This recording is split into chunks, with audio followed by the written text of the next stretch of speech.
और हमारे नन्हे मुन्नो, क्या हाल है तुम्हारे? बढ़िया। 11th क्लास में गर्मी की छुट्टियों में पढ़ाई कैसे चल रही है? मस्ती कर रहे होगे तुम लोग? नहीं, थोड़ा बहुत पढ़ना चाहिए, ठीक है। तो इसी कड़ी में लेके आया हूँ मैं तुम्हारे लिए कंज्यूमर्स इक्विलिब्रियम, जो कि सीरीज चल रहा है ना। कंज्यूमर इक्विलिब्रियम पर मैंने 2-3 वीडियोस डाल दी हैं। अब आज जो है तुम पढ़ने वाले हो consumer equilibrium in case of 2 commodities, ठीक है।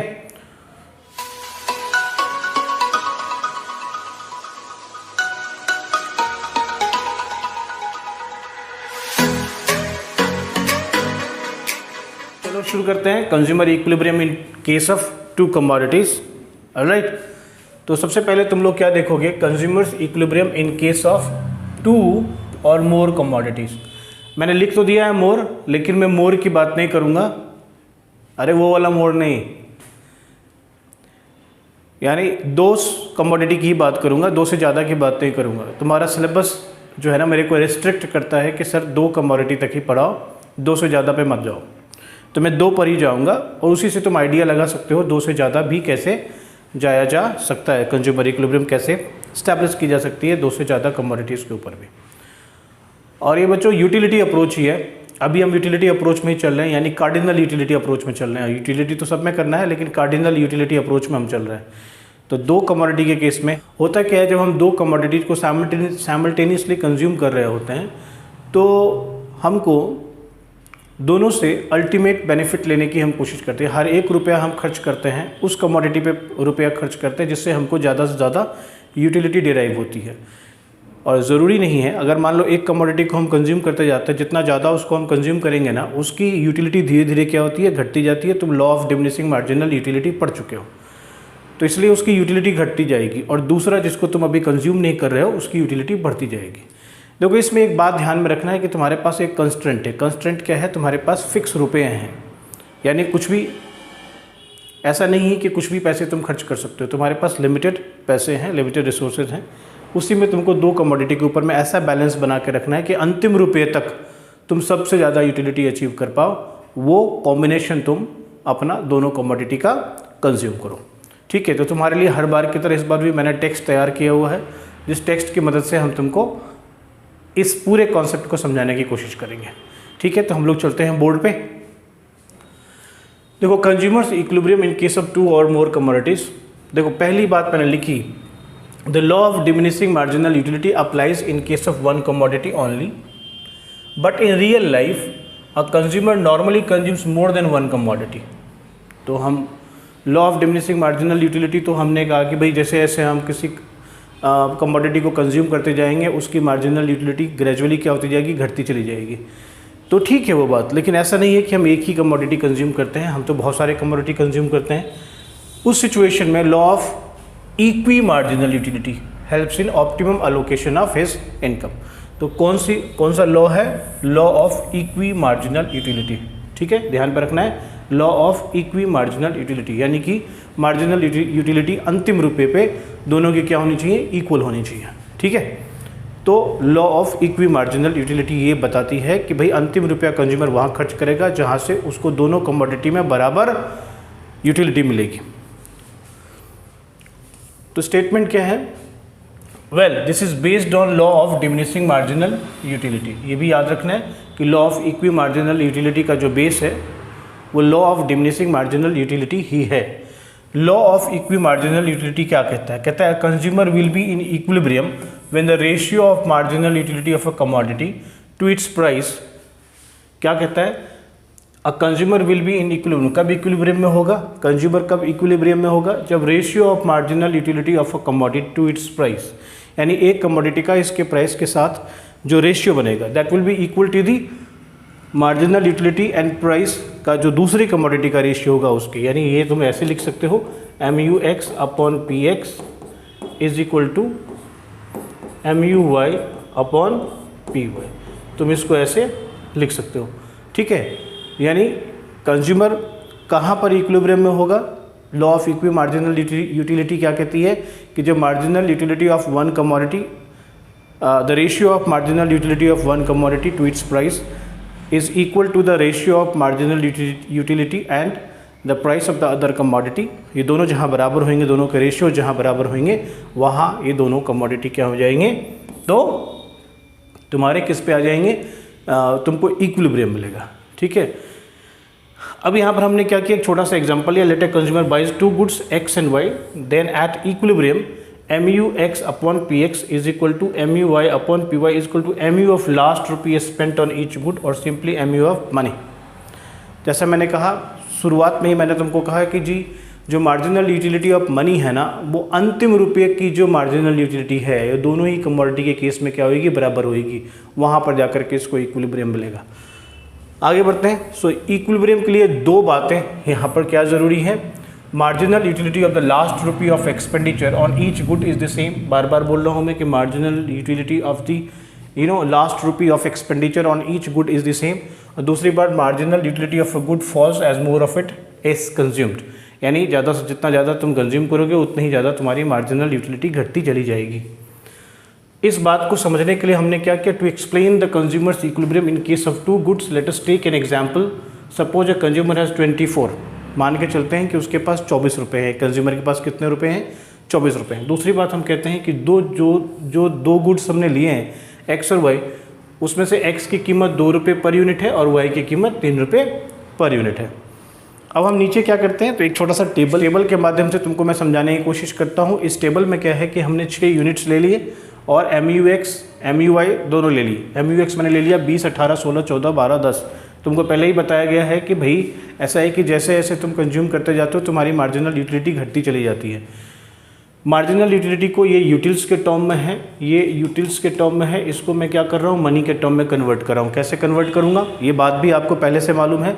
MUX अपॉन PX करेंगे, marginal utility in terms of money, utils को हम प्राइस से डिवाइड करते जाएंगे तो उसकी marginal utility in terms of money आती चली जाएगी।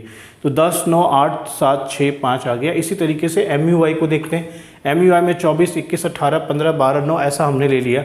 और जब मैं इसकी marginal utility in terms of rupees निकालता हूँ तो 3 रुपये चूँकि पर 3 रुपीज़ का है वाई, तो 3 से डिवाइड करते जाएंगे और इस तरीके से 8, 7, 6, 5, 4, 3 ऐसा इसका marginal utility in terms of money होगा। तुम क्या देखोगे, देखो यार तुम्हारे पास में बजट कंस्टेंट है 24 रुपये का। 24 रुपये को इस तरीके से तुम डिस्ट्रीब्यूट करोगे तुम्हारे पूरे 24 रुपये खर्च हो जाए। तो तुम यहाँ पर देखो कि अगर कमोडिटी एक्स के 6 यूनिट कंज्यूम कर रहे हो तुम और कमोडिटी वाई के 4 यूनिट कंज्यूम कर रहे हो, तो तुम्हारा पूरा का पूरा 24 रुपये क्या हो रहे हैं तुम्हारे, 24 रुपये का तुम्हारे पास में बजट कंस्टेंट है।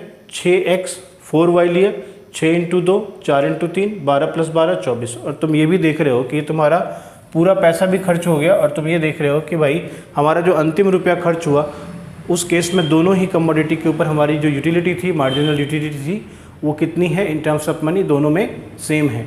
तो इस तरीके से तुमने देखा कि अगर तुम्हारे पास में कॉम्बिनेशन 6x और 4y का कॉम्बिनेशन हो तो तुम्हारा क्या है, इक्विलिब्रियम है, तुम्हारा कंज्यूमर इक्विलिब्रियम है। इसको ऐसे भी समझो, अगर तुम यहाँ पर MUX अपॉन PX करो, MUX अपॉन PX करो, ठीक है, तुम यहाँ पर क्या करो, MUX अपॉन PX करो और MUY अपॉन PY करो, तो बात तो बराबर ही हुई ना। MUX upon PX, MUY upon PY 5 5 हो रहा ना। देखो तुम्हारा क्या कहा था मैंने कि अगर कंज्यूमर इक्विलिब्रियम तब होगा, कंज्यूमर का इक्विलिब्रियम तब होगा जो MUX upon PX equal to MUY upon PY हो जाए। तो तुम यहाँ पर देखो MUX कितना है, 10 है, तो 10 क्या करोगे तुम, 10/PX कितना है 2 बराबर MUY कितना है, तो यहाँ पर MUY है तुम्हारा चौथे के केस में MUY कितना है 15 है, तो 15/3 कर लो।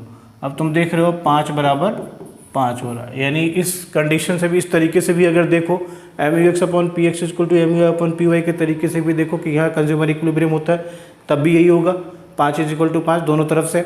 या तुम ये कहो कि अंतिम रुपया खर्च करने से जो मार्जिनल यूटिलिटी होती है इन टर्म्स ऑफ मनी दोनों में सेम होती है। दोनों क्या है, दोनों एक ही बात है। ये अलजेब्रिकली हमने दिखाया और वो स्टेटमेंट के तौर पे हमने तुमको इनडायरेक्ट तरीके से बताने की कोशिश की है। समझ में आ रही बात? चलो, इसी का मैंने यहाँ एक्सप्लेनेशन किया है। आगे बढ़ते हैं। यहाँ पर 2 सवाल उठते हैं। सवाल ये उठ गया तुमने ये तो देख लिया कि भाई कंज्यूमर इक्विलिब्रियम कहाँ पे हो गया।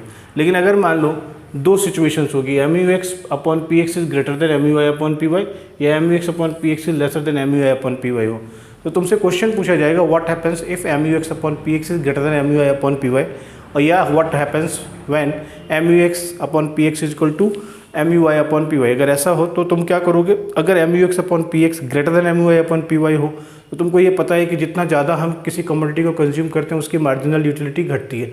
यहाँ पर क्या है कि मार्जिनल यूटिलिटी एक्स की क्या है, ज़्यादा है, तो क्या होना चाहिए यहाँ पर MUX घटाना चाहिए। घटाने के लिए क्या करना पड़ेगा, एक्स का कंजम्पशन बढ़ाना पड़ेगा। तो एक्स का कंजम्पशन तब तक बढ़ाते जाएंगे जब तक कि यूटिलिटी यानी कि ये जो रेशियो है ये बराबर ना हो जाए। तो हमने एक्सप्लेनेशन किया, this means that MU from last rupee spent on X is greater than the MU of the last rupee spent on Y. तो last rupee spent on X is greater than MU of the last rupee spent on Y. This induces the consumer to transfer his expenditure from Y to X. तो कई भाषा हो सकती है, इससे ये होगा कि कंज्यूमर जो है एक्स का कंजम्पशन ज़्यादा करेगा या वाई के एक्सपेंडिचर से शिफ्ट होकर के एक्स पर एक्सपेंडिचर करेगा, और उससे क्या होगा कि उसकी मार्जिनल यूटिलिटी एक्स की घटती जाएगी, और ये तब तक होता जाएगा as a consequence MUX falls and MUY rises. The act of transfer of expenditure continues until MUX/PX become equal to MUI/PY। दूसरे केस में भी यहाँ पर y का कंजम्पशन बढ़ा देंगे, x के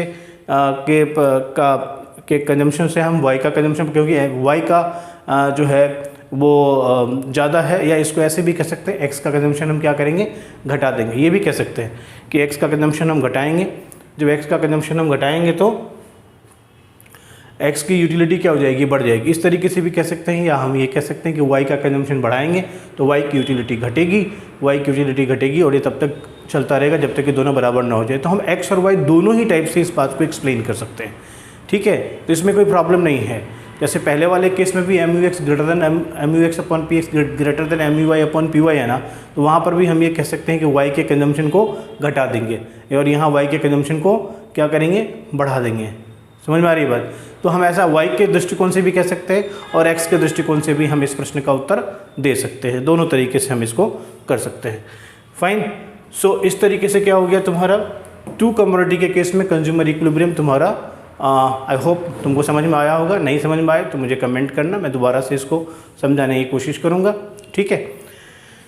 और आगे बढ़ते हैं, कहते हैं लिमिटेशन ऑफ यूटिलिटी एनालिसिस, यानी यूटिलिटी एनालिसिस के लिमिटेशन की बात करते हैं। क्या क्या इसमें लिमिटेशंस हैं ये भी तुमको पूछेगा, तुमको याद रहना चाहिए, ठीक है। तो in the utility analysis it is assume that, कहते हैं यूटिलिटी एनालिसिस में सबसे पहले ये अजम्पशन होती है कि यूटिलिटी कार्डिनल है, यानी कि नंबर इसको दे सकते हो। बट जानते हो तुम कि तुम यूटिलिटी को, मतलब किसी भी चीज़ की उपयोगिता को तुम कैसे, माइंड की फीलिंग को, और स्टैंडर्ड मेजर तो है नहीं what person feel, so utility can not be expressed in figures. सबसे बड़ी लिमिटेशन यही है इसकी। वैसे हमने कर दिया है, मार्शल ने ये लॉ दे दिया, लेकिन ये सबसे बड़ी मतलब इसकी लिमिटेशन है कि भाई ये कैसे हो सकता है, ये कैसे पॉसिबल है, ठीक है। तो यही लिमिटेशन है बेसिकली इसकी। तो ये याद रखने वाली बात है। तो मुझे लगता है तुम कंज्यूमर इक्विलिब्रियम पूरी तरीके से समझ गए हो, और कार्डिनल यूटिलिटी बेसिस पर जो मार्शलियन अप्रोच है उस बेसिस पर वन कमोडिटी केस और टू कमोडिटी केस, दोनों कमोडिटी के केसेस में तुम समझ गए हो। टू कमोडिटी में ध्यान में क्या रखना है कि भाई MUX/PX इक्वल टू MUI/PY हो जाए। दूसरी बात ये कि अंतिम रुपया जो कंज्यूमर खर्च करता है उससे जो मार्जिनल यूटिलिटी मिलती है इन टर्म्स ऑफ मनी, वो दोनों ही केसेस में बराबर जिस कॉम्बिनेशन पे हो जाए हम उस कॉम्बिनेशन को कहेंगे कि भैया कंज्यूमर इक्विलिब्रियम में आ गया। इसमें ये बात याद रखनी कि जो भी तुम्हारी बजट है, जो भी तुम्हारा पैसा है, वो पैसा पूरा कंज्यूम हो जाना चाहिए, ठीक है ना, अंदर नहीं होना चाहिए, बिल्कुल कंज्यूम हो जाना चाहिए। उस लेवल पे हम देखेंगे, ठीक है। चलो, तो आज के लिए बस इतना ही, और ध्यान लगा के पढ़ो, ठीक है बच्चों।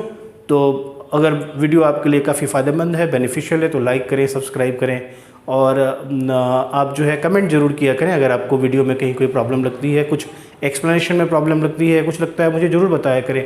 मेरी कोशिश है मैं अच्छे से अच्छा कंटेंट अच्छे से अच्छे तरीके से और साधारण तरीके से, सामान्य तरीके से आपको कॉन्सेप्ट समझा दूँ, ठीक है जी। Thank you very much. Bye guys, bye for the day. जय हिंद, जय भारत।